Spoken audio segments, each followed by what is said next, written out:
नमस्कार. Everyday stories with कीर्ती या माझ्या यूट्यूब चॅनलमध्ये आपल्या सर्वांचे खूप खूप स्वागत आहे.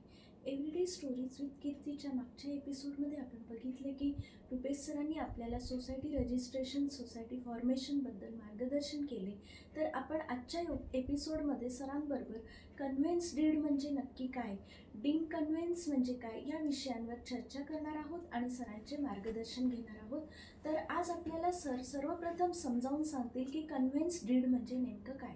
तर सर, आपल्या प्रेक्षकांना कन्व्हेन्स डीड म्हणजे नेमकं काय, ते कशाकरता केलं जातं, या सर्व गोष्टींबाबत मार्गदर्शन करा. नमस्कार. मी रुपेश सतीशचंद्र आंबेडकर, कायदेशीर सल्लागार, गृहनिर्माण संस्था, कायदेशीरकरण. मागे सांगितल्याप्रमाणे मी गेले 10 ते 12 वर्ष सोसायटीची, गृहनिर्माण संस्थेची कामं करत आहे. सोसायटी फॉर्मेशन असो, कन्व्हेन्शन असो, डीम कन्व्हेन्स असो, इंडिव्हिज्युअल स्टॅम्पिटी असो किंवा 7/12 प्रॉपर्टी कार्ड, 7/12 वर्ग 2 म्हणजे त्यातल्या वर्गाची कामं, त्यानंतर प्रॉपर्टी कार्डमध्ये धारणाधिकाराची कामं, अशी गृहनिर्माण संस्थेची सर्वच कामं ही गेली मी 10 ते 12 वर्ष करत आहे. माझे बाबा बिल्डर होते आणि बाबा बिल्डर असल्यामुळे ह्या गोष्टीत बाबांना सगळं माझ्या आयडिया होती. म्हणजे त्यांनी PhDच केल्या सगळ्या गोष्टींमध्ये, त्यांना सगळंच माहिती आहे. काय माहिती नाही अशातला भागच उरत त्यांचा. आणि एवढे वर्ष त्यांच्याबरोबर मी त्यांच्या छत्रछायेखाली कामं केली. हे त्यांचं सगळंच योगदान आहे. आज जे पण काही यश आहे ते त्यांचं सगळं विषय आहे, त्यांच्याचमुळे आहे. तर 1982 पासूनची ही HD एंटरप्राइज ही फर्म होती. मागे मी सांगितलं होतं तुम्हाला मागच्या एपिसोडमध्ये तुमच्या, की 1982-83 पासूनची HD एंटरप्राइजची फर्म होती. तीच फर्म आम्ही कंटिन्यू करत होतो. आमची पूर्ण फॅमिलीच करत होती. आजही आमची सगळी पूर्ण फॅमिलीच हे काम करते. माझी बहीण, माझे भाऊ, सगळेच जण, बाबांपासून जी सुरुवात झालेली. आणि त्यानंतर मग त्या सगळ्यांनी आपापले एक वेगळे त्यांच्या अंडरमधले एक स्वतःची फर्म चालू केल्या. कामं करायला थोडे सोपं पडतात, ग्रुपचं एकच आहे. आणि मग माझंही लग्न झाल्यानंतर मी सांगितल्याप्रमाणे की RK ग्रुप मी चालू केलं स्वतः 2022ला इंडिव्हिज्युअल. आणि भरपूर कामं असल्यामुळे पहिले 4 जिल्हे करत होतो, आता फक्त एकच जिल्हा करते, ठाणा. आली कामं तर भरपूर लोकांची अडचण असेल किंवा काय एकदमच त्रासदायक, तर मग आपण जातो कधी, पण वेळेचा अभाव असल्यामुळे मी टाळतो. आता हेडेकवाली कामं नको वाटतात जास्त. हेडेकवाली बोलण्यापेक्षा जास्त लांब जाऊन परत लोकांनाही त्या अवधीमध्ये कामं करून द्यावी लागतात. हां, त्यांना ही कामं करून द्यावी लागतात त्या टायमामध्ये. आणि मग मजा येत नाही त्या गोष्टीला, की त्यांनाही ताटकळत ठेवणं थोडंसं, ते 3 महिन्याचं काम 5 महिन्यात. त्यामुळे आपण जरा ठाणा जिल्हाच करत आहे. तर ऑल ओव्हर बघायला तर आम्ही, नाहीतर मी पहिले जेव्हा आम्ही कामं करायचो, तर साधारण आम्ही 300 plus society formation, convention, deem convention अशी फक्त ह्या 3 प्रकारची कामं. बाकी ती इंडिव्हिज्युअल वगैरे ती सगळी कामं चालू राहतात. त्याचा लेखाजोखा असं काही नाही. पण सक्षमरित्या आम्ही कामं केली, यशस्वीरित्या. असं अजूनपर्यंत मला आठवत नाही की आमच्याकडून कुठचं काम झालं नाही, कुठची केस आम्ही हरलो. बिलकुल नाही. माझ्याकडून तर स्वतः पर्सनल लेव्हलला तर काहीच नाही. कारण आता तर बाबांकडून शिकल्यानंतर आमच्याकडे डबल पॉवर आलेली आहे. त्यामुळे असं कधी झालेलं नाही आहे. कुठची असं कधीच वेळ आली नाही की सोसायटीचे पैसे द्यावे लागले. मी तर सांगतो, आम्ही जेव्हा कामं घेतो ते सांगतो की बाबा तुमचं काम नाही केलं तर आम्ही तुमचे पैसे जे काय ते रिटर्न घेऊन टाका. आणि जर थोडंसं सोसायटीने कॅन्सल केलं तर आम्ही त्यांना सांगू, बाबा तुम्ही तर रद्द करतील तर आम्ही थोडेसे इनिशियल तुमचे पैसे कापू. अजूनपर्यंत तसंही काही झालेलं नाही विषय कधी. पण कधी सोसायटीचे मतभेद वगैरे होतात, ते येतात. पण अजून तसाही विषय नाही आहे काय झाला.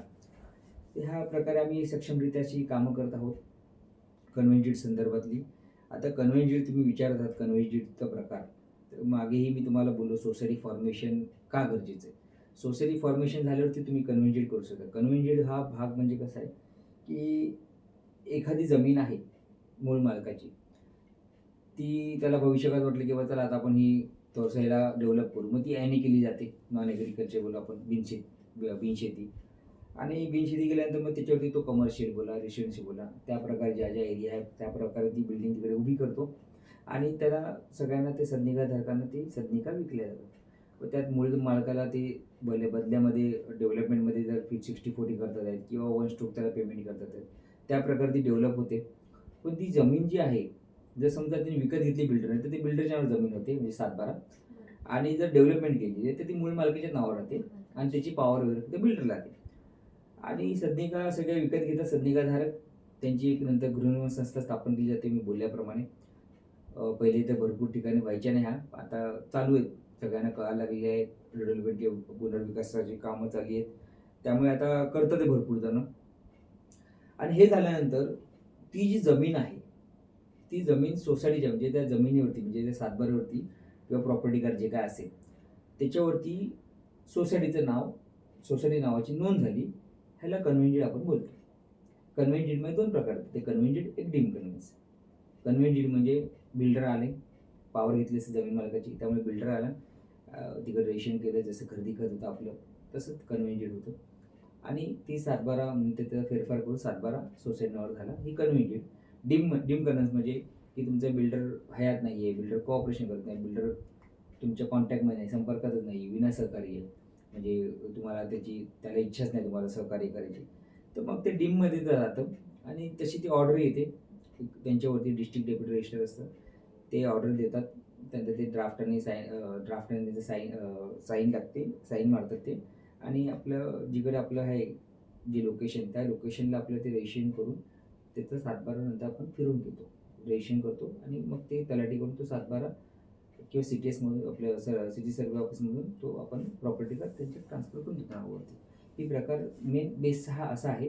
बाकी अजून तुम्ही पुढे प्रश्न विचारतील त्या प्रकारे मी तुम्हाला तसे काही अडचणी आहेत, तुम्ही जेवढ्या अडचणी सांगतील त्याच्यापेक्षा 10 पटीने प्रेक्षकांच्या तुमच्या अडचणी आहेत, पण त्यांनी तसा उत्साह दाखवला पाहिजे, पुढे आले पाहिजे, कामं केली पाहिजे, हा महत्त्वाचा भाग येतो. कारण की लोक पुढे यायला बघत नाहीत, जाऊ दे हा येत नाही ना मग पण नाही, ते असं एकमेकांचं काही ना काहीतरी मनभेदांमुळे ते काही ना काहीतरी अडकून राहतं.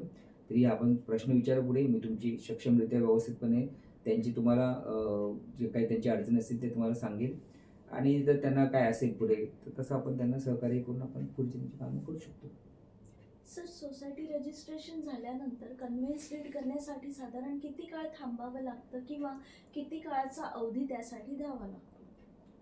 बघा, नॉर्मली आता तुमची एक इमारत तयार झाली की त्याची फ्लॅट ऑलमोस्ट 80% सोल्ड झाली बिल्डरची, की बिल्डर स्वतः 2017-18 नंतर स्वतःहून बिल्डर सगळेच सोसायटी फॉर्मेशन करून देतात, त्यांच्याकडून लिहून घेतात की बाबा असे असे फ्लॅट आहेत वगैरे वगैरे, आणि ते तुमचं काही मेंटेनन्स वगैरे ते त्यांच्यापर्यंत जे काय असतात त्यांच्या सोयीप्रमाणे ते गोष्टी करून देतात.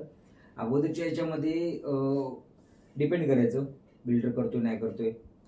आणि सोसायटी फॉर्मेशन झाली की साधारण मिनिमम 6 महिन्याचा वेटिंग पिरियड असतो, अवधी असतो, त्याच्यानंतर तुम्ही कन्व्हेन्स डीड करू शकता.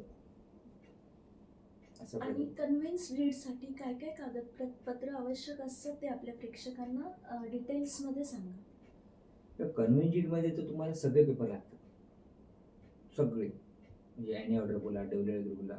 जर बिल्डर जमीन मालक असेल तर डेव्हलपमेंट आणि पॉवर नाही नसेल ते चालते, नाहीतर मग ती development power, search report, title report सगळेच लागतात. आणि एक ॲग्रीमेंट असलं ना साधारण एखाद्या मेंबरचं, सदनिकाधारकाचं, तर त्याच्यामध्ये आपलं सगळं भेटून जातं. सातबारा भेटतो, NA भेटतो, CC भेटतं. म्हणजे सगळ्या हां, कागदपत्रांची OC पूर्तता फक्त होते नसते, त्या एका हां, agreement कम्प्लिशन मध्ये नसतं सगळे त्याच्यामध्ये कागदपत्र. फक्त. बाकी तर सगळे असतात त्याच्यात पेपर कम्प्लिशन आपण. आणि आम्हाला जर बोलले की बाबा बिल्डिंग वगैरे एकदम म्हणजे इमारत आमची व्यवस्थित आहे, बिल्डरने व्यवस्थितपणे सगळं केलेलं आहे का, तर आम्ही तशा प्रकारे ती पेपर काढतो आणि त्या प्रकारे कन्व्हिन्स करतो.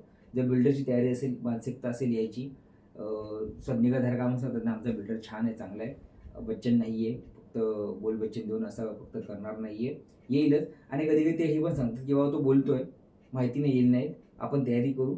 आम्ही त्या प्रकारे त्यांना A आणि B म्हणजे 1 नंबर कन्व्हेन्स आणि 2 नंबर डीम कन्व्हेन्स म्हणजे A आणि B मध्ये आम्ही त्यांना कोटेशन देऊन टाकतो. या प्रकारे पुढे आम्ही त्यांना जायला सांगतो, म्हणजे तेही आम्हाला तसं पद्धतीने सांगतात पुढे की काय कसं काय करायचं आहे. आणि या कन्व्हेन्सच्या प्रोसेससाठी साधारण किती खर्च येतो आणि तो कसा आकारला जातो? म्हणजे प्रति युनिट आकारला जातो की पर इमारत आकारला जातो, हे आपल्या प्रेक्षकांना सविस्तर सांगा. तर बघा, आता कसं मी तुम्हाला बोललो की कन्व्हेन्समध्ये पूर्ण पेपर लागतात बिल्डरला, बरोबर. त्यानंतर कन्व्हेन्समध्ये हा एक मुद्दा राहिला की तुमची बिल्डिंग ज्या प्रकारे उभी आहे तसंच तुमचं OC आहे का, कम्प्लिशन आहे का, त्याच्यात काही तुमचं मिसमॅच असेल म्हणजे ताळमेळ नसेल म्हणजे प्रत्यक्षामध्ये हां, वेगळं आणि येस. कागदोपत्री असं वेगळं असेल तर मग दाखवलं तुम्हाला असेल. मग आपल्याला त्यासाठी डीममध्ये जावं लागतं. झालं. हां, डीममध्ये जावं लागतं आणि कन्व्हेन्सचा भाग असा आहे, की कन्व्हेन्समध्ये जो खर्च येईल तुम्हाला साधारण ₹100 तो डीममध्ये तुम्हाला ₹200 जाणार, डबलमध्ये जाणार. आणि विषय असा आहे, की तुमचे मेंबर किती आहेत? कमी मेंबर असतील तर जास्त खर्च येतो, जास्त मेंबर असतील तर कमी खर्च येतो. या प्रकारे ते खर्चाचा विषय आहे तो. आणि तो खर्च जो आहे तो लोकेशनवर पण डिपेंड करतो का? म्हणजे बदलापूरमध्ये खर्च वेगळा असेल तर तो डोंबिवलीच्या पुढे अजून वेगळा होतो, असं काही आहे का ह्याच्यामध्ये? आता आपण ठाणा डिस्ट्रिक्ट पर्यंत मर्यादित बोलत आहोत. तसा आहे विषय तो, की अंबरात बदलापूरचं थोडंसं कमी कोटेशन बसतं. उल्हासनगरचं डिपेंड करतं, बिल्डिंग कशी आहे, किती सालची आहे आणि त्यात किती वर्क आहे. म्हणजे त्यात अनधिकृत बांधकाम केलं आहे का? मग अनधिकृत केलं तर मग ते साईट व्हिजिट करून तसा प्लॅन बनवून त्याप्रकारे करून त्याचा वर्क आहे. कल्याण डोंबिवलीचं थोडंसं जास्त आहे आणि त्याची जास्त ठाणा साईडचं आहे. जे आपण ठाणे महानगरपालिकेमध्ये बोलतो तिकडे थोडासा अजून जास्त खर्च येतो.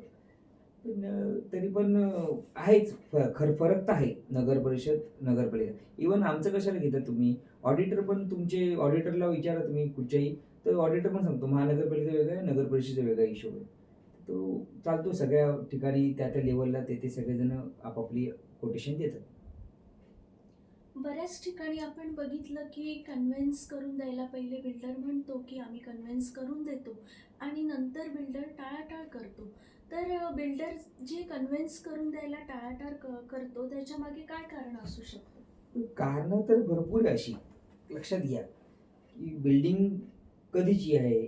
ती पुनर्विकासाला आली आहे का? त्याचा एफ-एस-सी जास्त भेटतोय का? किंवा आता त्या आता जसं अंबरात बदलापूर नगर परिषद आहे, ते महानगरपालिकेमध्ये आता जाणार आहे. त्याचा ऑब्व्हियसली डबलमध्ये एफ-एस-सी जाणार.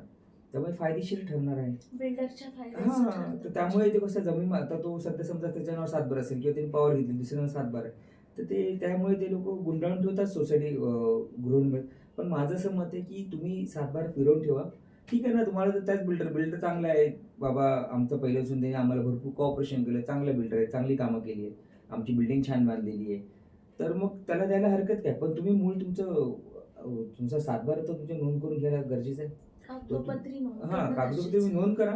मग बाकी तुम्ही ठरवा नंतर कसं काय ते. तुम्हाला चांगलं वाटतं ते त्याला द्या. नाही तर दुसऱ्याला द्या. असे माझे किती माझी एक सोसायटी 2 वर्ष 1.5 वर्षापासून मागे लागलेली.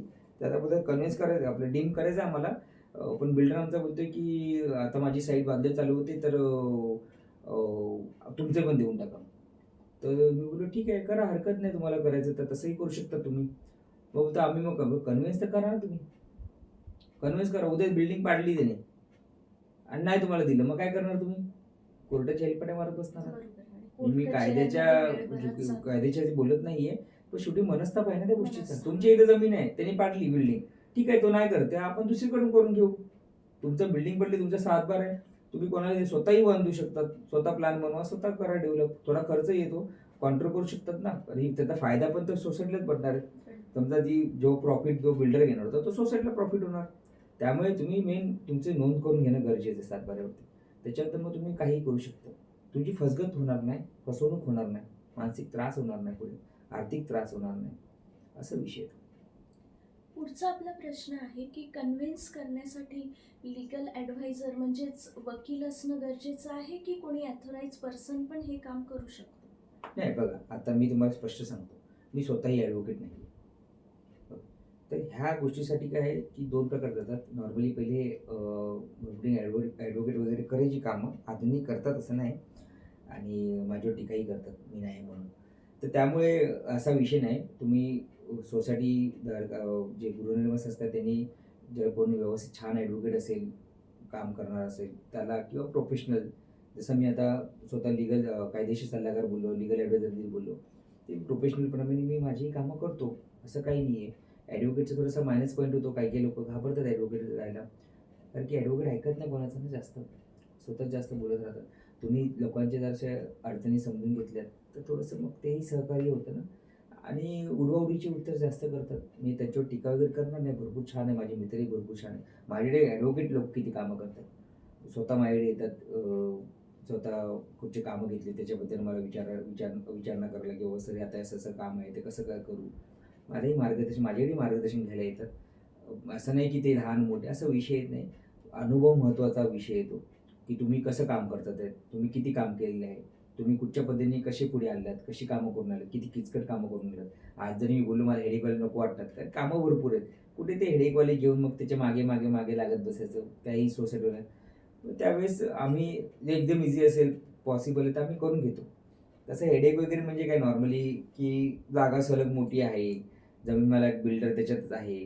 तो जरा किचकटवाला विषय होतो आणि मी कामं घेतो ती गॅरंटीने काम घेतो. माझ्यावरती असं बोलतो ना, असं कोणी तिळभर डाग पण लावू शकत नाही माझ्या कामावरती, माझ्या ह्याच्यावरती. मी जी कामं घेतो, ती मी गॅरंटीने घेतो, की मी काम करून देईन नाहीतर तुमचे पैसे रिटर्न करेन. आणि अजूनपर्यंत मला अशी वेळ आली नाही आहे, की पैसे रिटर्न द्यायची, की बाबा तुमचं काम नाही होत आहे, साहेब घेऊन टाका पैसे. असं होत नाही. एखाद बिल्डिंग झालेली होती, पण त्या बिल्डिंगचे पेपरच नव्हते काय. त्यांनी मोजके मला 5,000 दिलेले. तर त्याने ते रिफंड करून टाकले. म्हणजे त्यांना मी पूर्ण देत होतो, पण ते नाही सर असं नको, फक्त 3,000 द्या. ते त्यांचे पेपरच नव्हते ना. सोसायटीचं म्हणजे त्यांचं सीसीच नव्हता. म्हणजे अनुत्तरित बांधकाम होतं ते बदलापूरमधलं. नाव वगैरे मी घेऊ शकत नाही. तर त्यांच्याकडे त्यांची ती फसवणूक झाली होती बघायला गेलं तर. ठीक आहे, तर ते पण काय शेवटी ज्याच्याकडे कामाला होते, एक मिल होती त्याच्याकडे कामाला होते. त्यांनीच त्यांना बोलले, की "मी तुम्हाला फ्लॅट देतो." त्यांच्याकडून त्यांनी पैसे वगैरे घेतले. अशी छोटीशी डायरीवरतीची एंट्री मारून 2.5 लाख घेतले, 2 लाख घेतले. अशा एंट्र्या मारून दिल्या होत्या. तर त्याच्यामध्ये काही करू शकत नाही ना. तर पेपर नाही तर काम कुठून करणार? आपले कायदे तुम्ही भले त्याला आम्हाला माहिती, सगळ्यांना माहिती वगैरे, पण पेपर तर पाहिजे ना. आणि पेपर आपल्याकडे आवश्यक. हां, काय तुमच्या कायद्यामध्ये पेपरला महत्त्व आहे. सर, पुढचा आपला प्रश्न आहे की कन्व्हेन्ससाठी जे रजिस्ट्रेशन होतं, त्या रजिस्ट्रेशनसाठी सोसायटीमधले सर्व पदाधिकारी येणं आवश्यक असतं की फक्त निवडक पदाधिकारी आले तरी आपलं रजिस्ट्रेशन होऊ शकतं? नाही असं नाही. आपलं जेव्हा सोसायटी होते, तर आपण त्यात एक मेन बॉडी असते ना, सचिव, अध्यक्ष, खजिनदार या तिघांना अधिकार दिले असतात ना. आपण त्यांनाच नेमतो, की जे सोसायटीला वेळ देऊ शकतात. म्हणजे मग ते बिझनेस आहे त्याचा, की तो अवेलेबल असतो. असे लोकांना देतो, कारण की बिल्डिंगचा प्रॉब्लेम झाला, सोसायटीमध्ये काय प्रॉब्लेम झाला आहे, मोटर जळाली आहे, काही काम आहे.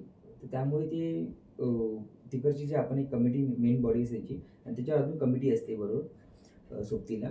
त्याप्रकारे होतं आणि रजिस्ट्रेशन करायला फक्त आपले तिघं जण लागतात. 3 नाही अवेलेबल. एखादा काही प्रॉब्लेम असेल तर 2 जण चालतात. 2 हां, जणांवर एनी पण टू म्हणजे रजिस्ट्रेशन होतं. तिघांपैकी कोणीही. खजिनदार आणि सचिवही चालू शकतो, सचिव अध्यक्षही चालू शकतो, कोणीही चालेल. त्याला काही नाही असं. कन्व्हेन्सबद्दल आपण बरेचसे प्रश्न सरांकडनं जाणून घेतलेत. आता आपण वळूया डीम कन्व्हेन्सकडे. डीम कन्व्हेन्सची प्रक्रिया कशी चालते, ते कुठल्या सोसायट्यांसाठी केलं जातं किंवा त्याच्यासाठी काय काय कागदपत्र आवश्यक असतात याबद्दल सर आपल्याला मार्गदर्शन करतील. तर आता आपल्या प्रेक्षकांना समजावून सांगा की डीम कन्व्हेन्स म्हणजे काय आणि ते कशाकरिता केलं जातं किंवा त्याची काय प्रक्रिया असते याबद्दल आपलं मार्गदर्शन करा. बघा, डीम कन्व्हेन्स म्हणजे साधारण 1963 असा एक मोठा कायदा आहे. ओके. तर त्या कायद्यामध्ये 2010 साली पृथ्वीराज चव्हाणसाहेब आले आणि मी सगळ्यांवरती आरोप करणार नाही. भरपूर चांगले आहेत, बिल्डरही काही चांगले आहेत आणि जमीन मालकही चांगले आहेत. पण काही ठिकाणी खरोखर त्रास होता, बिल्डरांचा त्रास होता, जमीन मालकांचा त्रास होता. त्यामुळे ह्या संधिकाधारकांना काही पर्याय नव्हता. त्यामुळे तो 2010ला जसे पृथ्वीराज चव्हाणसाहेब आले नोव्हेंबर महिन्यात, त्याच्यानंतर तो मला वाटतं महिन्याभरातच त्यांनी तो 2010 सुधारणा म्हणून येतो 1960 अंतर्गतचा आणि डीम प्रोसेस चालू केली. डीम म्हणजे अभिहस्तांतरण बोलतो आपण ज्यांना. डीमचा अर्थ मान्यता. मान्यता. सरकारकडून एकदा तुम्हाला मान्यता भेटली की त्याला काही अडचणी येत नाही. कन्व्हेन्समध्ये तुम्हाला एखादी अडचण येऊ शकते. कन्व्हेन्स केलं, बिल्डर आणून घेऊन करून गेला.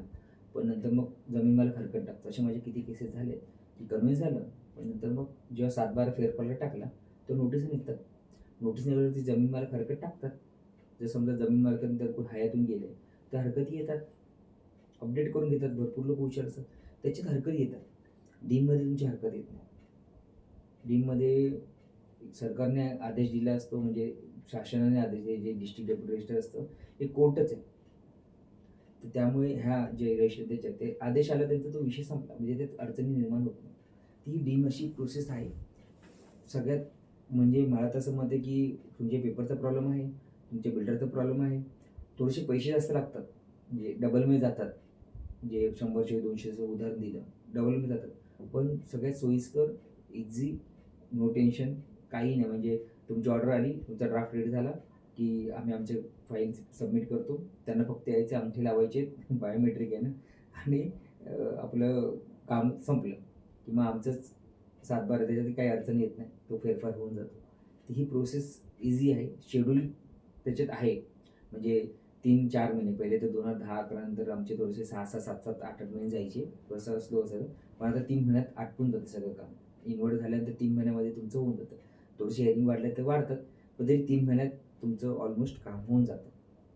एकदम सोपी प्रोसेस आहे. सोपी म्हणजे शेड्यूल एकदम ठरलेलं आहे. कन्व्हेन्समध्ये कसं 2-2 वर्ष आमच्याकडे अडकून राहतात प्रोसेस, की बिल्डर येतोय, मग ते सोसायटीला टाईम नाही, मग सोसायटी बोलतात नाही ना, जमीन मालक आमच्या बिल्डिंगमध्ये तो यायला तयार आहे, मग त्याला टाईम नाही. अशी ताळमेळ होता होता ना त्यांचं भरपूर अवधी जातो. एक्सटेंड होत राहतं ना. याला कसं तसं नाही आहे. ह्याच्यात टाईम पिरियड आहे, सगळं ठरलेलं आहे. पहिले नोटीस पिरियड, त्यानंतर मग इनवर्ड, मग ती हेअरिंग, त्यानंतर मग ऑर्डर म्हणजे फाईल क्लोज, मग ऑर्डर, मग ड्राफ्ट, आणि मग रजिस्ट्रेशन. विषय संपला. आणि ती रजिस्ट्रेशन झाल्यावरती ती तलाठीमध्ये इन्वर्ट केली की 7-12. अशा प्रकारे प्रोसेस चालते एकदम शेड्यूलप्रमाणे. असं डीम कन्व्हेन्ससाठी साधारण काय काय कागदपत्र आवश्यक असतात, तसंच त्याला खर्च किती येतो, प्रति युनिट किती खर्च अपेक्षित असतो, हे आपल्या प्रेक्षकांना मार्गदर्शन करा. खर्च तर मी तुम्हाला सांगितलं की कन्व्हेन्समध्ये जो खर्च येतो त्याच्या डबल. त्याच्या डबल खर्च हां, येतो. तो डीममध्ये. लोकेशन वाईज तो पण हां, बदलतो लोकेशन वाईज खर्च. येतो, युनिट वाईज येतो. तुमचे किती युनिट आहेत सोसायटी, कमी युनिट असेल जास्त येतो, जास्त युनिट असेल तर कमी येतो. असा येतो तो खर्च. आणि पेपरबद्दल तुम्ही विचारलात मला, तर पेपरला भरपूर कमी तिकडे लागतात. म्हणजे बघा, पहिले बिल्डिंग आहेत ना, CC झाल्या की सगळ्यांनी पैसे म्हणजे कमेन्समेंट. आम्ही CC म्हणजे कमेन्समेंट, OC म्हणजे कम्प्लिशन, असं आम्ही याच्यात बोलतो, ऑक्युपेशन सर्टिफिकेट द्यायला. ते ह्या भरपूर जणांकडे भोगाचं प्रमाणपत्र आहेच नाही, कम्प्लिशन आहेच नाही. तर त्यामुळे पहिले असे चालायचे, फक्त CC आणि तुमचा मेन प्लॅन. तर तो प्लॅन असला की तुमचं बाकीचे जे इंडेक्स टूचे सगळ्यांचे असतात. इंडेक्स टू असेल तर ते जुने ॲग्रीमेंट आहेत, ते पण आता 85 पर्यंत, पहिले 2004 पर्यंत अपडेट होतं. सरकारने 85 पर्यंत अपडेट केले. ऑलमोस्ट भेटतात सगळ्यांचे इंडेक्स टू ऑनलाईन वगैरे. आणि त्या प्रकारे ते लावून वगैरे आपण रेशन करतो. मग त्यात आम्ही बाकी जे काही पेपर आहेत ते आमचे तयार असतात फॉर्मॅट, ते सोशल लेटरवरती मारून त्यांचे स्टॅम्प सह्या घेऊन आम्ही इन्व्होल्व करून रेशन करतो. इझी, म्हणजे एकदम सोयी. आणि माझं सांगतो, माझ्या फर्मची खासियत अशी आहे की नॉर्मली पहिले काय व्हायचे, भरपूर सोसायटीना वेळ लागायचा. म्हणजे कोण मेंबर जाणार, काय जाणार, कसं जाणार, मग हाच बोलतो मीच कशाला जाऊ, मग हा जा. त्याच्यात अडचणी व्हायच्या, डिले व्हायचा. आता माझं कसं आहे बघा, माझ्या इकडे एम्प्लॉई मीटिंग लावते, मी मीटिंगला जातो, फायनली करतो. रिझर्वेशन पास झालं की माझा माणूस जाईल, समजा तिकडे पेपर असेल तर पेपर मी घेऊन येतो. मग माणसाची गरज लागत नाही. कधी एखादा दुसरा पेपर वगैरे लागला, नॉर्मली आता व्हॉट्सअप आहे, टाकलं लगेच की आपल्याकडे काम होऊन जातं. तसंही आमचं होत नाही सहजाची. आणि काही असलं तर माझा मग माणूस जातो. आणि जेव्हा समजा डीमची प्रोसेस आहे, तर डीममध्ये माझी मिसेस हेअरिंगला जाते. हेअरिंग झाल्यावरती मग तिकडनं ती ऑर्डर घेऊन येते, ड्राफ्टवर साईन घेऊन येते निरीक्षकाकडून. आणि त्याच्यानंतर माझी काही 2-3 जण आहेत, ते लोक रजिस्ट्रेशन करतात. आणि फक्त सोसायटी फॉर्मेशनच्या वेळेस त्यांना बँकेत अकाउंट ओपन करायला चीफ प्रमोटर लावतात, सोसायटीच्या एका मेंबरला, कोण जो आपण ठरवतो. आणि कन्व्हेन्स डीडच्या वेळेस, म्हणजे डीम कन्व्हेन्स डीडच्या वेळेस फक्त एकदा सोसायटीवाल्यांना रजिस्ट्रेशन ऑफिसला यावं लागतं. बाकी त्यांना कुठेच काही जायची गरज नाही. त्यांना सगळी डोअर स्टेप सर्व्हिसेस आपण देतो. म्हणजे भरपूर होतात, नाही मग ते कोण मगजमारी करणार, हे ते. मी तर सांगतो तुम्हाला, माझ्याकडे एक सोसायटी होती, मला त्यांनी एक कागदात तुकडा दिला नाही, फक्त फोटो पाठवला मला. कसला फोटो, तर त्यांच्या त्या CCचा. मग CCवरून मी त्यांचे सगळे पेपर काढले. आता इंडेक्स टू पण द्यायला तयार नाही. मग त्या 7-12च्या वरती, म्हणजे आमचे सगळं ऑनलाईन भेटतात आम्हाला, त्याच्यावर सगळ्यांची इंडेक्स. आणि ती सोसायटी छोटी नाही, मोठी सोसायटी, 100+ सोसायटी, सगळ्यांचे इंडेक्स टू काढले. एवढे म्हणजे अशी बोलणार नाही मी त्यांना, पण आता मलाही भेटले, माझ्या एम्प्लॉईला काढत गेली, मिळत गेले. पण ठीक आहे, चला हरकत नाही. त्याच्यातला अध्यक्षपद नाटक कंपनी होती, तर त्यामुळे करून घेतलं. पण हे अशा प्रकारे आपण कामं करतो, जे सोसायटीला बिलकुल त्रास होत नाही. शब्द आहे माझा. म्हणजे थोडक्यात तुम्ही सगळी डोअर स्टेप सर्व्हिस येस, एकदम डोअर स्टेप सर्व्हिस देतो आपण. आणि मेन म्हणजे मला सांगतो ना, आता तर एवढं सगळं प्रोसेस ऑनलाईन झालेली आहे ना, त्यामुळे पेपर वगैरे पण आम्हाला सोसायटी भरपूर, आता म्हणजे सांगतो ना, 60-70% ना मलाच पेपर काढले लागतात सगळे, सोसायटीकडे नसतात पेपर. मग त्याचे तुम्ही ॲडिशनल चार्जेस घेता की काय करता? ते एकदम इनिशियल चार्जेस Initial हां, एकदम charges. 2000 रुपीज असतात चार्जेस एक्स्ट्रा. जास्त घेत नाही आपण त्याच्यात. आता पेपर बघ ना, तुम्ही आता सांगतो जुनी सोसायटी असेल 2000च्या अगोदरची, तो कलर झेरॉक्स मारावा लागतो. कलर बरोबर. झेरॉक्सचेच फक्त 1200-1300 होतात. हो. लहान बिन मोठा वगैरे मारता. तर जुनी असेल तर तेवढे लागतात आणि जर नवीन असेल तर मग ठीक आहे, नॉर्मल ह्याच्यामध्ये होऊन जातं. पण ₹2000 आपण लावतो आणि कधी-कधी वाटलं असं की नाही बाबा मोठी सोसायटी आहे, ठीक आहे. तर आपण नाही घेत असं. सोसायटी लेव्हलला नाही सर राहू दे वगैरे. डिपेंड करतं. सगळ्या गोष्टी त्या लेव्हलला डिपेंड करतात, की बाबा ठीक आहे हां, व्यवस्थित आहे तर करू आपण. नाहीतर मग आम्ही बोलून घेतो कधी-कधी त्या गोष्टी. वाटलं तर काही भेटणारच नाही. तर मग आपण बोलतो ना, की बाबा सर एवढंसं थोडंसं तुम्हाला द्यावं लागेल. सर, आपण म्हटल्याप्रमाणे डीम कन्व्हेन्ससाठी 4 ते 6 महिन्याचा कालावधी लागतो. तर तो कधी एक्सटेंड होतो का? किंवा काही तांत्रिक कारणामुळे थोडासा त्याला अवधी जास्त जातो का? नाही, असं नाही होत एवढं. 6 महिने म्हणजे भरपूर जाईल ना, पण हेअरिंग-बिअरिंग किती वाढल्या तरी 6 महिन्याच्या वरती नाही जात. सोसायटी फार एकदमच म्हणतो भरपूर मोठी सोसायटी आहे. ती माझी एक सोसायटी होती बदलापूरला. तिचं चाललं 8-9 महिने चालले केसेस. म्हणजे 8-9 महिने ती चालली केस. थोडीशी अ, भरपूर त्याच्यामध्ये विषय होते. कारण की ती जी होती, ह्या भरपूर जे नवीन सोसायट्या झाल्या आहेत ना, आपण बोलतो भरपूर किती भारी-भारी म्हणलं. त्याच्यात कसं आहे ते अ, त्याच्यामध्ये आहे ना, तुम्ही सोसायटी फॉर्मेशन करू शकत नाही. त्याला आपण डीड ऑफ डिक्लेरेशन कंटिन्यू म्हणून बोलतो. तर त्याच्यात करू शकत नाही. पण ती मायाळी जी सोसायटी होती त्याच्यामध्ये बिल्डरने काय घोळ केला होता, काही मोफाअंतर्गत ॲग्रीमेंट केली आणि काही डीड ऑफ डिक्लेरेशन केले होते. आणि त्यामुळे ते तिकडे तो फाईट करत होता. कारण की तो बोलत होता, की माझे 1,70,00,000 यांच्याकडे बाकी आहेत. 1,70,00,000 म्हणजे त्याची अमाउंट होती. सीआर प्लस होती अमाउंट. एवढे बाकी आहेत मला द्या आणि मग तुम्ही करा. अच्छा. हां, असा त्यांचा तो विषय होता. त्यामुळे ते वाढत चाललं होतं आणि आमचं मत असं होतं सोसायटी बोलते की नाही त्यांनी आमचं आमची ती सोसायटीच मेंटेन करत नाही बिल्डिंग, तर आम्ही का द्यावे त्याला पैसे? त्यांची अशी मतभेद होती. ते लोकही अडून होते आणि मेन म्हणजे तो सिव्हिल मॅटर होतो. तुमच्या एखाद्याकडे पैसे बाकी आहेत, तर तो तुम्हाला कोर्टात दावा करून पैसे रिकव्हर करावे लागतात. त्या इकडे ग्राह्य धरलं जात नाही. आणि मग ती केस आम्ही जिंकलो. झाली ती सोसायटी फॉर्मेशन केली आम्ही. कारण की त्यात आम्हाला तसे सबळ आमच्याकडे डॉक्युमेंट्स होते. त्यामुळे ती झाली सोसायटी व्यवस्थितपणे. फक्त अवधी जास्त गेला. पण त्यांनाही माहिती होतं की नाही हे होऊन जाईल. त्यातलेही लोकं काही हुशार होते. नाही होणार. त्यांनाही कॉन्फिडन्स होता त्याचा. आत्ताच आपण म्हटल्याप्रमाणे काही सोसायटीमध्ये अंतर्गत वाद असतील तर त्याचा कन्व्हेन्स किंवा डीम कन्व्हेन्सवर काही परिणाम होतो का? नाही बघा आता माझ्याकडे एक सोसायटी एक कशा किती सोसायटी आहेत त्याच्यात वाद असं मला तर आठवतच नाही की असं कुठच्या सोसायटीत वाद नाही. सगळ्या सोसायटीत वाद हो, आहेत. मतभेद असतातच. तर ते असतात. पण एखाद 2, 4 जणांमुळे काही फरक पडत नाही. तुमची मेजॉरिटी काय बोलते आणि बघा एक लक्षात घ्या सोसायटी कन्व्हेन्स करते. पर्सनली कोणी मेंबर स्वतःवरती सातबारा करणार आहे का? बरोबर. तो सोसायटीवरच हातभार होणार आहे. फायदा त्यालाही होणार आहे. जो अडवणूक करतोय त्याचाही फायदा आहेच ना त्याच्यामध्ये. समजा तो पैसे देत नाही तर त्याचा अजून फायदा होतो ना. तो नंतर पैसा रिकव्हर होतो भाग वेगळा. कारण की सोसायटी आणि सरकारचा पैसा कोण डुबवू शकत नाही. तो पैसा भेटतोच. एक लक्षात घ्या. जर आज त्यांनी नाही दिले, तर तो कधीतरी हातात भेटेल ना. कधीतरी भेटणारच ना. त्याला एन-ओ-सी लागणार. कधी फ्लॅट विकायला गेला, नाहीच तर पुनर्विकासला येणार तो. त्याला पैसे रिडेव्हलपमेंटच्या द्यायचाच आहे वेळेला त्याला. पैसे तो चुकवू शकत नाही. फक्त काय होतं की ते संबंध बिघडतात ना. उगाचच एखाद्या 2 जणांनी उगाचच काहीतरी आडकाठी करून नुकसान स्वतःचं पण आहे. म्हणजे त्याला असं वाटतं की बाबा मी ताणून धरतोय वगैरे. पण तो स्वतःच्या पायावरती कुऱ्हाड मारतो. असा विषय आहे तो. ते काही लोकांना कळत नाही. त्यांचा तो इगो प्रॉब्लेम असतो. आम्ही समजवतो लोकांना की नका हे करू. हां, तुम्हाला मी ना माझं एक आर्टिकल आहे. ते वाचून दाखवतो आणि ह्याच्यातून ना हे जे आहेत काही आडकाठी वगैरे करणारे वगैरे, त्यांनाही त्या गोष्टी कळेल. मी एक आर्टिकल लिहिलं होतं. भरपूर माझ्या ह्याच्यानं आहे आणि मेन म्हणजे हे आर्टिकल ह्याच्यासाठी आहे, की भरपूर लोकं आहेत, की त्यांना असं वाटतं की आता फ्लॅट घेतला, संपला विषय. कशाला काय करायचंय?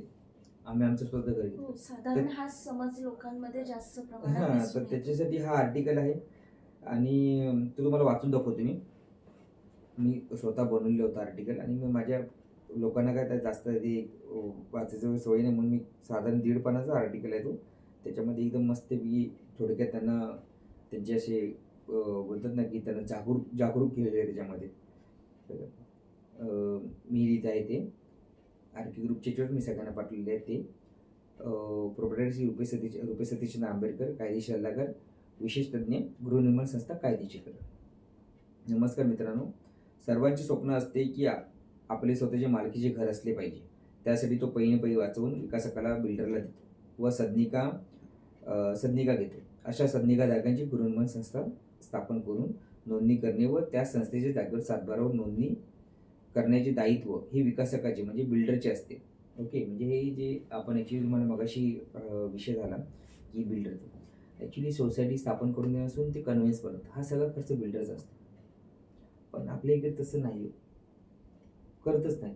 कारण की त्यांचं बघा ना, पुढे मी त्यात पण सांगत आहे, करण्याचे दायित्व हे विकासकाचे बिल्डरचे असते. परंतु आपल्या स्वार्यापोटी म्हणजे स्वार्थासाठी काही विकासक ते करण्यास टाळाटाळ करतात. यास काही ठिकाणी सदनिकाधारकांचे दुर्लक्ष, माहितीचा अभाव किंवा सभासदांमधली मतभेद, जे आता आपण तुम्ही बोलतात की ताणून धरतात किंवा ते ऐकत नाही किंवा ते आडकाठी करतात, नुकसान त्यांचं पण आहे त्यामध्ये, हेही कारणीभूत असते. यातून सदनिकाधारकांची फसवणूक होते व वेळीच दक्षता न घेतल्याने आयुष्यभर फसवण्याची वेळ येते. म्हणून महाराष्ट्र शासनाच्या हे लक्षात आल्यामुळे महाराष्ट्र मालकी हक्काच्या सदनिकाबाबत कायदा मोफा 1963, म्हणजे मगाशी तुम्हाला बोलतो मोफाबद्दल, बांधकाम व्यवसाय नियमन व सदनिकाधारकांचे संरक्षण करण्यासाठी. आता हे 1963 मध्ये मी ते टाकले नाही, पण 1963 मध्ये सुधारणा 2010 असं आम्ही नमूद करतो. तर 2010ला हा आम्ही फास्ट कामं व्हायला लागली टीमची, म्हणजे सुरुवात करायला लागली लोक, आता भरपूर फास्ट चालू आहे. मग तुम्हाला बोलतो लोड वाढला आहे किंवा कामांचं जास्त हे लोकांना कळायला लागले. बांधकाम व्यवसाय नियमन व सदनिकांचे संरक्षण म्हणजे हे सोसायटीसाठी बनलं कायदे, लक्षात घ्या. ओके, पुढे आहे, या कायद्याच्या आधारे इमारतीच्या जमिनीची अभिहस्तांतरण प्रक्रिया म्हणजे कन्व्हेन्शन, जिल्हा उपनिबंधक, सहकारी संस्था म्हणजे डिस्ट्रिक्ट डेप्युटी रजिस्टर, महाराष्ट्र शासन यांच्या अधिकाराद्वारे सदनिकाधारकाच्या संस्थेच्या नावावर मालमत्ता हस्तांतरण होते. म्हणजे सातबारा ट्रान्सफर होतो. त्यामुळे संस्थेच्या सभासदांना जागेचे मालकी हक्क प्राप्त होतो. सोसायटी रजिस्ट्रेशन नंतर मुदतीत विकासकाने अभिहस्तांतरण प्रक्रिया पूर्ण करणे गरजेचे असते. पण तसे जास्तीत जास्त विकासक करतच नाही, म्हणजे अगोदरच्या याच्यातले कोणच करत नाही, आता ते करतात. आता ह्याच्यामध्ये बघा का कन्व्हेन्शन कशासाठी, म्हणजे अभिहस्तांतरण कशासाठी. सदनिकेची घरपट्टी व वीज बिल आपल्या नावावर आहे, म्हणजेच आपण जागेचे मालक आहोत. लक्षात घ्या, या सदनिकाधारकांनी ना एक डोक्यात घेतलं पाहिजे. जे रस्त्याच्या कडेला झोपडपट्ट्या असतात त्यांनाही टॅक्स पोते आणि लाईट बिल असतं. टॅक्स पोते स्पष्ट लिहिलं असतं की हे जे टॅक्स दिलं आहे हे तुम्ही जे म्हणजे आपण जे नगरपालिकेच्या अंडरमध्ये जे कचरा बिचरा शिक्षण कर सगळे येतात त्याचे ते कर असतो तो, त्याच्यामध्ये काय हा विषय नसतो. त्यामुळे ह्यांना काय वाटतं की आमच्या नावावरती टॅक्स पोते आहे म्हणजे आमचं घर झालं, आमची लाईट बिल म्हणजे आमचं घर झालं. तसं होत नाही. MSEBीचा तर रूल्स विचारू नका, ते त्यांना तर लाईट देणं आहेच ना भाग. तर हा विषय आला इकडे की आपल्या नावावरती म्हणजे सदनिकेची घरपट्टी व वीज बिल आपल्या नावावर आहे म्हणजेच आपण जागेचे मालक आहोत, अशा भ्रमात सदनिकाधारकाने राहू नये. सदनिका असलेल्या जमिनीचे हस्तांतर सदनिकाधारकाचे हाऊसिंग सोसायटी नावावर होऊन 7/12वर तशी नोंद नसेल तर त्यातून सदनिकाधारकाचे मोठे नुकसान होऊ शकते. आता ह्याच्यात मी सविस्तर नुकसानं पण सांगितलेली, अजून पण आहे त्याच्यात, पण मी नेमकी दिलेली आहेत. काही त्यांना समजतील, काही त्या बाहेर आहेत, TDR BDRचा विषय त्यांना कळणार नाही, पण तरी पण मी जे उदाहरणार्थ आहेत ते सांगतो. बिल्डिंग पडल्यास किंवा धोकादायक झाल्यास विकासकाच्या परवानगीशिवाय ती बांधता येत नाही. आता तुम्हाला सांगतो याच्यामध्ये का की त्याच्या परवानगीशिवाय बांधता येत नाही, पण असं काय झालंच तर विकासक सोडा, जमीन मालक पण येऊन उभा राहतो. म्हणजे सदनिकाधारक राहतात लांब, म्हणजे जे मूळ ज्यांची घरं आहेत ती लांब राहतात आणि बिल्डर आणि विकासक एकमेव झुंपून पडतात आणि ते क्लेम करतात. हां, जमीन मालक बोलतो माझी, बिल्डर बोलतो मी पॉवर घेतली, त्यांच्यात लागून राहतो आणि बिचारे सोसायटी सदनिकाधारक फरफडतात त्याच्यात. त्यांचं काय, त्यांना काय तर ते काय करू शकत नाही ना. कधी हवेमधला फ्लॅट असतो त्यांचा तो, तर सॉरी मला गंमत वगैरे नाही आहे, पण ही हकीकत आहे. ह्यांनी सदनिकाधारकांनी ह्या गोष्टीचा विचार करून त्याचं महत्त्व जाणून घेतलं पाहिजे. 2 नंबर, विकासक त्या जागेवर स्वतःसाठी कर्ज घेऊ शकतो. 7/12 त्याच्यावरती असला किंवा पॉवर आहे तर तो घेऊ शकतो ना, आणि तो 7/12 स्वतःवर फिरवू शकतो. जर समजा त्यांनी विकासच घेतलेला आहे तर तो फिरवता येतो त्याला. तर विकासक किंवा जमीन मालक जे काही असतील जे 7/12चे ते तो त्याचाच क्लेम असतो ना मेन. त्यानंतर 3 नंबर, FSI TDR विकासक विकू शकतो. आता TDR म्हणजे तुम्हाला सांगतो की बघा, रोड वाइंडिंगमध्ये जेव्हा बिल्डिंग वगैरे कटिंग होतात, म्हणजे जे पुढे आलेली असतात हां, दुकानं किंवा पुढे आले असतात बिल्डिंग. असं नाही, ते बरोबर असतात. ह्यांचा रोड यांना रुंदीकरण करत असतो. तर आता ट्रॅफिकच्या हिशोबाने रोड रुंदीकरण होतात ना, तर त्यामुळे ते त्यांना TDR कोणाला भेटणार, तर 7/12 जो आहे त्याला भेटणार ना TDR. बरोबर. तर तो TDR जातो जमीन मालक किंवा बिल्डरच्या नावावरती. ज्याच्या नावावरती जो असेल तो TDR जाणार. मग तो TDR तिकडच्या एरियामध्ये विकला जातो. हे TDR मधून वेगळा हिशोब असतो. म्हणजे त्याचं कसं कुठचं लोकेशन आहे, मग त्याला किती पटीने भेटणार, असा भाग असतो. म्हणजे समजा एखादी 500 स्क्वेअर मीटर जागा आहे, म्हणजे 5 गुंठे आपण त्याला बोलू, तर त्याचा तो इंटू 2, 3, 4, 5 अशा प्रकारे लोकेशनप्रमाणे तो वाढतो. ठीक आहे. 4 नंबर, विकासक मोकळी जागा, open space, garden, terrace, parking विकू शकतो. कित्येक सोसायटीत जावा. सोसायटीना बिल्डिंग बांधताना बिल्डर बोलतो की सोसायटी ऑफ कार्यालय, मग नंतर काही कालांतरानं त्यात किचन बिचन ठोकून बिकून बाथरूम बिथरूम काढून तो फ्लॅट करून विकून मोकळा होतो. तर बिल्डर आहे ना, तो काही तिकडे ज्याला जे वाटलं तो करून बिरून मोकळा होतो. सोसायटी नसेल झाली तर मग त्या सोसायटी काय त्यांना काय करता येत नाही. आणि माझ्याकडे अशी कित्येक सोसायटी ते त्यांच्यावर तो हरवेळेस बिल्डर बोट ठेवतो त्यांच्या ॲग्रीमेंटमध्ये. बघा, टेरेस माझं आहे, बघा पार्किंग माझी आहे, असं तो सांगतो. ते त्याच्यात काही महत्त्व नसतं, तो लागू होत नाही. आतमध्ये टाकलं एखादा क्लॉथ म्हणून ते काय लागू होत असं नाही. ते कायद्याचे नियम वेगळे असतात. ते बोलतात नाही ना, पण त्यांनी लिहिलं होतं ना, तसं नाही आहे. ते लिहिलं म्हणून तसं होतं असं लागू होत नाही. अशा किती माझ्याकडे ॲग्रीमेंट येतात, बघा साहेब ते असं असेल, तसं काही नव्हतं. जे करून दिले सोसायटीमध्ये केले आहेत, कन्व्हिन्सचा विषयच नाही. आणि 5 नंबर, जास्त काळ उलटल्यानंतर अभिसंधान प्रक्रिया करून देताना विकासक पुन्हा पैसे मागू शकतो. आता काय होतं, पैसे मागू शकतो याचा अर्थ असा आहे की मीच करून देतो कन्व्हिन्स्ड, तुम्ही कशाला इकडे तिकडे भटकतात, मलाच पैसे द्या. आणि पुढे म्हणजे तुम्हाला साठी वगैरे हां, पण त्याच हां. अनुषंगाने. त्यानंतर मग तो बोलतो की चला मी तुम्हाला चांगला आपण बिल्डर लावू. मग तो त्याचा कधी एखाद 2 फ्लॅट बघणार. नाहीतर मग त्याची एकदम बिकट परिस्थिती, बिल्डर म्हणजे त्याची परिस्थिती वाईट म्हणजे बिकट असेल, तर मग तो बोल ठीक आहे, काम करा, मला 1,00,000 2,00,000 द्या. असे ते विषय होतात. त्यामुळे वेळोवेळी सगळी कामं केली की विषय संपला. असं होतं. त्यामुळे ही कन्व्हिन्स वगैरे त्या गोष्टीला लोकांनी भरपूर बोलतात ना की आपल्या सिरियसली सिरियसली घेतलं पाहिजे. बरोबर.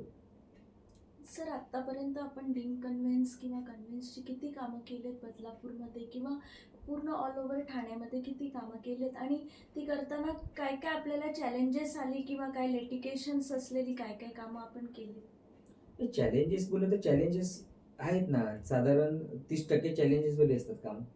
त्यांना विरोध होतो भयंकर, चालतात, होऊ देत नाही काम, म्हणजे न न होण्यासाठी ते जास्त करून प्रयत्न करतात. पण त्याच्यामुळे मला अजूनपर्यंत तसं नाही. माझी एक फक्त डोंबिवली एक सोसायटी होती, त्यांचं रिजेक्ट झाली होती. ॲक्च्युली त्या थोडंसं जमीन मालकाने आमची फसगत केली आणि सोसायटीवाले पण थोडेसे ग्रामीण भाग असल्यामुळे थोडेसे सोसायटी घाबरत होते. पण मी तर पाठपुरावा केला. ग्रामीण भागातले असल्यामुळे त्या ग्रामपंचायत साईडला असल्यामुळे तिकडचे ते लोकही पटकन तयार होत नाही कुठच्या गोष्टीला. पण मी पाठपुरावा केला, त्यांना बोललो तुम्हाला करून देतो. त्यांना करायची इच्छा होतीच ना, त्यांनी माघार नव्हती घेतली, ते फक्त थोडे घाबरत होते. जमीन मालक गावाला असल्यामुळे तिकडचा होता लवकर, आणि त्यांचा तो जाण्या येण्याचा रस्ता, सगळ्याच गोष्टी असल्यामुळे.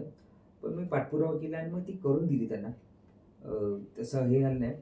आणि तुम्ही विचारता तसं की किती केली, तर मी तुम्हाला मगाशी बोललो साधारण आम्ही 300+ society formation, conveyance, redeem conveyance अशी कामं मी एच एंटरप्राइज अंतर्गत आम्ही भरपूर कामं पहिल्यापासून केली. आमचा ग्रुप भरपूर मोठा आहे आणि आर ग्रुप अंतर्गत साधारण माझ्या आता 100च्या आसपास चालू आहे. 100 ते 150 दरम्यानचा माझा रेंज आहे.